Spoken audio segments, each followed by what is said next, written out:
আসসালামু আলাইকুম। সংবাদে আপনাদের সবাইকে স্বাগতম জানাচ্ছি আমি নুসরাত। শুরুতেই সংবাদ শিরোনাম।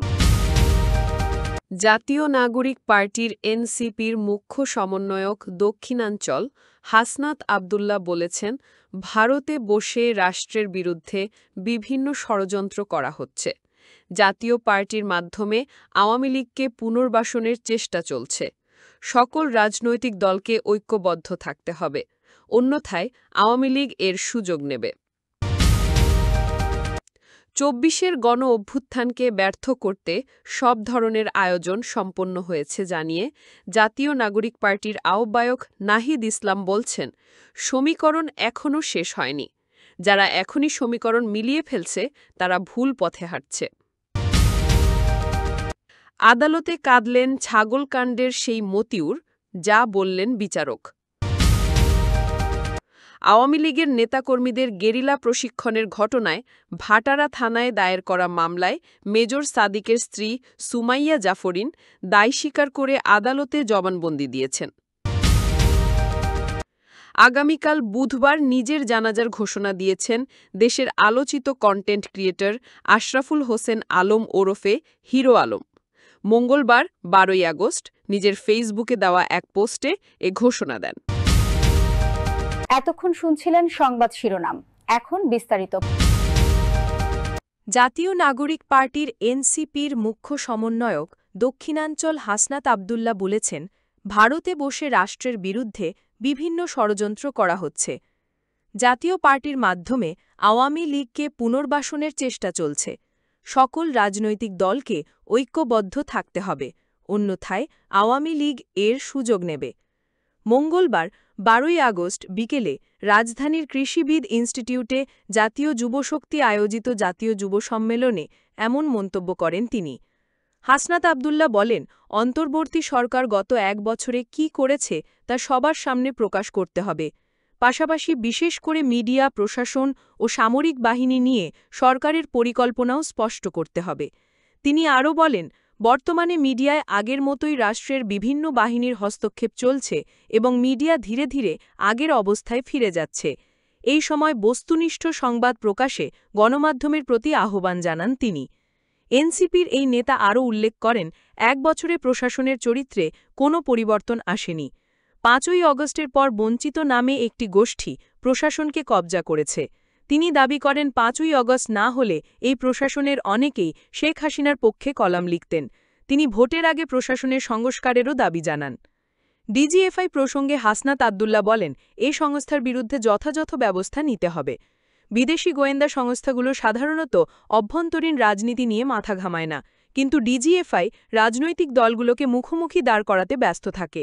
তাদের কাছে বিদেশে বাংলাদেশ নিয়ে কী ষড়যন্ত্র হচ্ছে সে বিষয়ে কোনো তথ্য নেই।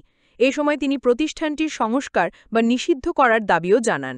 তিনি আরও বলেন, আজ সার্জিসের বিরুদ্ধে মামলা দেওয়া জাতির জন্য একটি বার্তা। তার অভিযোগ, তারেক রহমানের নেতারা তাদের বান্দির বাচ্চা বলে গালি দিচ্ছে।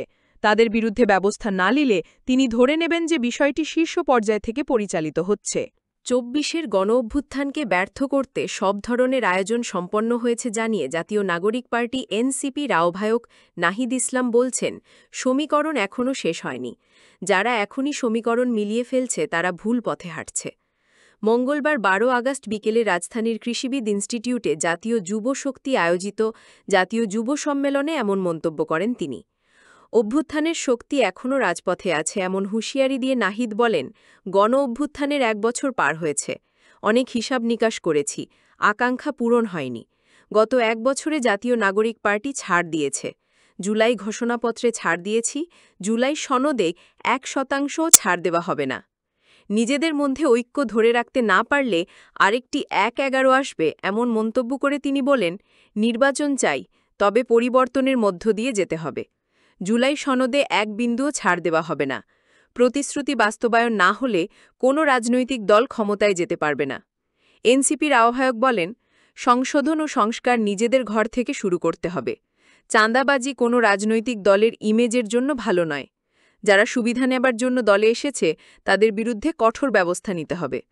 সম্মেলনে অন্যদের মধ্যে বিএনপির যুগ্ম মহাসচিব শহীদ উদ্দিন চৌধুরী, অ্যানি, জামায়াতে ইসলামীর নায়েবে আমির সৈয়দ আবদুল্লাহ মোহাম্মদ তাহের, এবি পার্টির সাধারণ সম্পাদক আসাদুজ্জামান ফুয়াদ, এনসিপির জ্যেষ্ঠ যুগ্ম সদস্য সচিব তাসনিম জারা, জ্যেষ্ঠ যুগ্ম মুখ্য সমন্বয়ক আব্দুল হান্নান মাসুদ, উত্তরাঞ্চলের মুখ্য সংগঠক হাসনাত আবদুল্লাহ, দক্ষিণাঞ্চলের মুখ্য সংগঠক সার্জিস আলম, জাতীয় যুব শক্তির সদস্য সচিব জাহেদুল ইসলাম বক্তব্য রাখেন।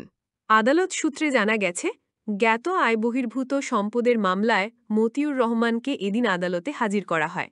তার পক্ষে আইনজীবী অ্যাডভোকেট মোহাম্মদ মাহিদুজ্জামান জামিন আবেদন করেন। শুনানিতে মতিউর নিজেও বক্তব্য দেওয়ার অনুমতি চান। আদালত অনুমতি দিলে তিনি বলেন, আমার পরিবার ধ্বংস হয়ে গেছে, আমি ও আমার স্ত্রী দুজনেই কারাগারে, মা প্যারালাইসিসে ভুগছেন, তাকে দেখার কেউ নেই। এ সময় তিনি কান্নায় ভেঙে পড়েন। মতিউর আদালতে আরও বলেন, জামিন পেলে নথিপত্র উপস্থাপন করে নিজেকে নির্দোষ প্রমাণ করতে পারব। আদালত বলেন, মামলাটি তদন্তাধীন, তাই এখনই দোষী বা নির্দোষ বলা যাবে না, তাই আপনাকে আরও ধৈর্য ধারণ করতে হবে। পরে আদালত তার জামিন আবেদন নামঞ্জুর করেন। গত বছরের ২রা জুলাই দুদক মতিউর ও তার পরিবারের সদস্যদের সম্পদ বিবরণী চেয়ে নোটিশ পাঠায়। পরে ২৯শে আগস্ট তিনি স্ত্রী সন্তানসহ ৫ জনের সম্পদ বিবরণী জমা দেন। চলতি বছরের ৬ জানুয়ারি মামলার পর ১৪ই জানুয়ারি তাকে গ্রেফতার করা হয়। প্রসঙ্গত, কোরবানির ঈদে ১৫ লাখ টাকা দিয়ে ছাগল কিনে আলোচনায় আসেন মতিউরের ছেলে মুশফিকুর রহমান ইফাত, যা সামাজিক যোগাযোগ মাধ্যমে ছাগলকাণ্ড নামে ব্যাপক আলোচনার জন্ম দেয়। আওয়ামী লীগের নেতাকর্মীদের গেরিলা প্রশিক্ষণের ঘটনায় ভাটারা থানার দায়ের করা মামলায় মেজর সাদিকের স্ত্রী সুমাইয়া জাফরিন দায় স্বীকার করে আদালতে জবানবন্দি দিয়েছেন। মঙ্গলবার ১২ আগস্ট ৫ দিনের রিমান্ড শেষে সুমাইয়া জাফরিনকে আদালতে হাজির করেন মামলার তদন্ত কর্মকর্তা, ডিবির গুলশান বিভাগের পরিদর্শক মোহাম্মদ জেহাদ হোসেন। এ সময় সুমাইয়া জাফরিন স্বেচ্ছায় স্বীকারোক্তিমূলক জবানবন্দি দিতে সম্মত হলে তা রেকর্ড করার আবেদন করেন তিনি।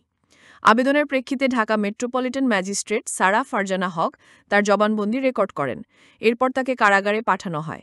আদালতে ভাটারা থানার প্রসিকিউশন বিভাগের এসআই জ্যোতির্ময় মণ্ডল বিষয়টি নিশ্চিত করেন। এর আগে গত ৭ আগস্ট সুমাইয়া জাফরিনের ৫ দিনের রিমান্ড মঞ্জুর করেন আদালত। আদালত সূত্রে জানা যায়, গত ৮ জুলাই বসুন্ধরা সংলগ্ন কেবি কনভেনশন সেন্টারে নিষিদ্ধ ছাত্রলীগ একটি গোপন বৈঠকের আয়োজন করে। সকাল ১০টা থেকে সন্ধ্যা পর্যন্ত অনুষ্ঠিত বৈঠকে নিষিদ্ধ ছাত্রলীগ, আওয়ামী লীগ ও অবসরপ্রাপ্ত সরকারি কর্মচারীরা মিলে ৩০০-৪০০ জন অংশ নেয়। তারা সেখানে সরকার বিরোধী স্লোগান দেয়। বৈঠকে পরিকল্পনা করা হয় যে সাবেক প্রধানমন্ত্রী শেখ হাসিনার নির্দেশ পাওয়ার পর সারা দেশ থেকে লোকজন এসে ঢাকায় সমবেত হবে। তারা ঢাকার শাহবাগ মোড় দখল করে দেশে অস্থিতিশীল পরিস্থিতি এবং জনগণের মধ্যে আতঙ্ক সৃষ্টি করে শেখ হাসিনার দেশে প্রত্যাবর্তন নিশ্চিত করতে উদ্যোগ নেবে। এ ঘটনায় ১৩ জুলাই ভাটারা থানার এসআই জ্যোতির্ময় মণ্ডল সন্ত্রাস বিরোধী আইনে মামলাটি দায়ের করেন। আগামীকাল বুধবার নিজের জানাজার ঘোষণা দিয়েছেন দেশের আলোচিত কন্টেন্ট ক্রিয়েটর আশরাফুল হোসেন আলম ওরফে হিরো আলম। মঙ্গলবার ১২ আগস্ট নিজের ফেসবুকে দেওয়া এক পোস্টে এ ঘোষণা দেন। কয়েক মাস ধরে তার স্ত্রী রিয়া মনিকে ঘিরে বিভিন্ন ঘটনা নিয়ে আলোচনায় ছিলেন তিনি। এরই মাঝে হিরো আলম নতুন অভিযোগ করে জানান, তার স্ত্রী রিয়ামণি কক্সবাজারে রাত কাটাচ্ছেন প্রেমিক ম্যাক্স অভির সঙ্গে। প্রথম পোস্টে হিরো আলম জানান, আজকে সত্যি সত্যি মারা যাব। রিয়ামণির ভালোবাসা মিথ্যে ছিল, মেনে নিতে পারলাম না। রিয়ামণিকে কত ভালোবাসি, আজকে নিজেকে শেষ করে বুঝিয়ে দেব, আমি রিয়াল ছিলাম।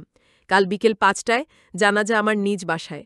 আরেক পোস্টে তিনি বলেন, আমার ৩ বাচ্চা এতিম হলে রিয়ামণি দায়ী, সে আমার জীবনটা শেষ করে দিয়েছে। পদে পদে মানসিক যন্ত্রণা দিয়ে আজ আমার জীবনটা শেষ করে দিল।